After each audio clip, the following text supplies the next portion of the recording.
السلام عليكم. عايز تعرف يا كبير ركبنا الرجل دي ازاي او تعرف تركبها ازاي؟ فالفيديو ده ليك يا كبير، فيلا نشوف ركبناها ازاي بالطريقه الصحيحه بالجمدان اللي انت شايفه ده. زي ما انت شايف كده اهو، يعني احنا ممكن نقدر نقف عليها زي ما احنا شايفين كده. فانت عايز تعرف ركبناها ازاي بالطريقه الصحيحه، فيلا يلا يا كبير نشوف. دي الجرصه بتاعتنا، ممكن تنفذها على اي مقاس اللي انت محتاجه. وانا لفيت الداير 10 سم ارتفاع، وده هيجي دورها في تركيب الريل. انا حبيت نتعرف على الجرصه في البدايه لانها بتختلف من شكل لشكل. دي شكل الرجل اللي هنشتغل عليها. في اشكال كتيره لرجل السفره، هعرض عليك كده كام شكل لبعض الرجول. ايا كان الرجل المستخدمه هتطبق عليها نفس الشرح ده بالظبط.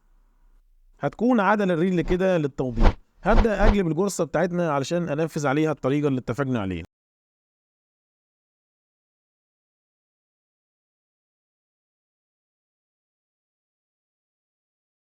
انا دلوقتي هبدا اركب رجل واحده عشان خاطر اظبط عليها الطريقه اللي احنا اتفقنا عليها. وده جه دور ال 10 سم اللي احنا اتفقنا على اللي قلناها في اول الفيديو، ان انا لفيت الداير بتاعي بتاع السفره 10 سم عشان خاطر ارتفاع الكعب ده 10 سم. طبعا انا جبت كده جده ارتفاع 10 سم بنفس ارتفاع الكعب. فانت لو عندك حاجه زين هتكون افضل من كده. فانا عشان خاطر ما لقيتش، فانا اضطريت استخدم ال 10 سم دي، وهي اللي عشان خاطر تمسك معايا اكتر وتكون ليها مكان. فانت لو عندك حازن هيكون افضل يعني. المهم عن دلوقتي هنبدا نقطع المقاسات بتاعتنا. اول مقاس هناخده على قد كعب الرجل بالظبط. وتاني مقاس انا هزوده، هخليه زياده مثلا وليكن 10 سم عشان خاطر يمسك معايا ويعصب معايا الداير اللي انا هعمله للرجل عشان يكتف معايا صح، والشغل يكون معايا تمام التمام. ما تنساش ان كل رجل مختلفه عن التانية، فعشان كده حاول تجرب كل رجل في مكانها وترقمها، ده يكون افضل. وده الداير بتاعنا. هو هنبدا ناخد ال 8 سم اللي احنا عارفينها اللي هي بتاع الكعب، وهنعلمها في النص بالظبط عشان خاطر نسكب كده بالشنيور مكان المسمار بتاعنا.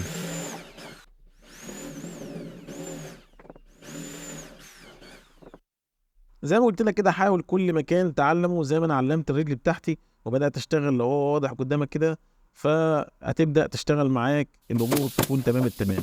بعد ما خلصت كده القطعه بتاعتنا وخرمتها، هبدا كده اخد قطعه نفس الكلام برضو 2 سم في 2 سم عشان اثبتها من الداخل. انت ممكن تثبت من الخارج، بس انا حبيت امتن شغل اكتر، فاثبت من الداخل ومن الخارج زي ما انتم شايفين كده. زي ما عملت في اول قطعه، دي القطعه التانيه اللي احنا زودناها. طبعا احنا زودناها ليه؟ عشان خاطر تبقى تمسك معايا وتبقى عصب اكتر. فدي مش هتفرق معايا لو طولت لاخر البورصه. فانت لك الاختيار الجديد. الامور متاحه معاك. لو حبيت تصمم مسمار شي 5 يكون تمام، ربطت المسمار بورما برضو، ده انت كده تكون ايه، عملت شغلك 100 فل 100 فل و10 كبير اهو. ودي الرجل بتاعتنا هنختار الشكل بتاعنا اللي هيكون في الداخل. طبعا بنشوف الحاله الغشيمه بنخليها من داخل الجرصه عشان خاطر طب ما تظهرش لينا من بره. فانا شفت الشكل بتاع ده، فبدات اركب الريل على مكانها كده بالظبط. وهعلم مكان الصاموله اللي احنا هنركبها. طبعا الصاموله اللي احنا هنستخدمها دي صاموله اسمها صاموله دوده، زي ما انتم شايفين كده. وده المسمار بتاعها. دي نظام وشها بيبقى الان كي، والمسمار نفسه بيبقى الان كي. دول موجودين برضو عند اللي ايه، عند اللي انت بتشتري منه الريل. بتلاقي الفرن ده عادي، فبتجيبه معاك بالمره. ما لقيتش عند اي حد بتاع مسامير هيديك المسمار ده بالصاموله الديده اللي انت شفتها دي. طبعا هنثبت الصاموله بايه؟ بالسوبر جلو او اللزج السريع. خطتين كده بالشاكوش بسيط وبالوش الانكيه. هبدا اربط في الرجل بتاعتي.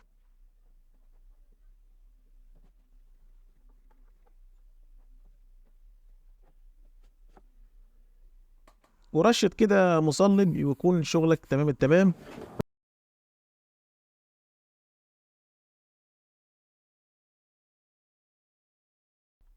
تاكيدا للشغل كده انا هحاول اجرب لك كده زي ما انت شايف خطين بالشاكوش. ودي وش اللي احنا قلنا عليها الصاموله هتربط بالانكي بتاعها. انا مش عارف والله بصراحه انا ربطت بالانكي ايه، بس هو انت وانت موجود كده تحاول تجرب بكام انكي لحد ما تربط معاك.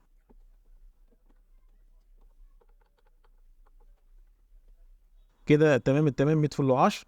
وتاكد عليها بالمصلي.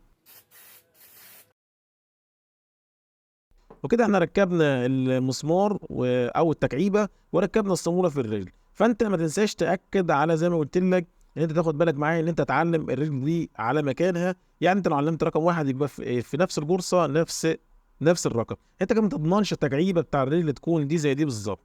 تمام. فانا هبدا اربط المسمار بتاعه زي ما اتفقنا، المسمار مسمار الان كي، فانا هربطه بايه؟ بمسمار برضو الان كي. فكده تمام، احنا ايه ركبنا شغلنا وكده تمام التمام. فكبير انت ايه برضو تعمل التمام وتنزل تعمل ايه لايك كده للفيديو، ولو انت مش مشترك في القناه تنزل تشترك، طبعا اتشرف بيك في القناه. وكده ايه تجمع على الرجل بتاعتك. طبعا انت شايف كده خلوص في الرجل، فالخلوص ده انا سايبه ليه؟ سايبه عشان خاطر لو في دهان او معجون او بوليستر، فدي جيمه انا سايبها عشان الرجل تنزل معايا تكون تمام بعد الدهان. فدي برضو ملاحظ تخلي بالك منها. وبعد ما تجمع بالمسمار كده اهو زي ما انت شايف الخلوص بيجمع معاك. انا بحب اوضح لك الشغل عشان خاطر كل حاجه تكون قدامك وتعمل حاجتك صح والامور تطلع معاك موت فل وعشرة. كده يا كبير احنا خلصنا الرجل بتاعتنا وكده تمام التمام، واشوفكم على خير، والسلام عليكم ورحمه الله وبركاته.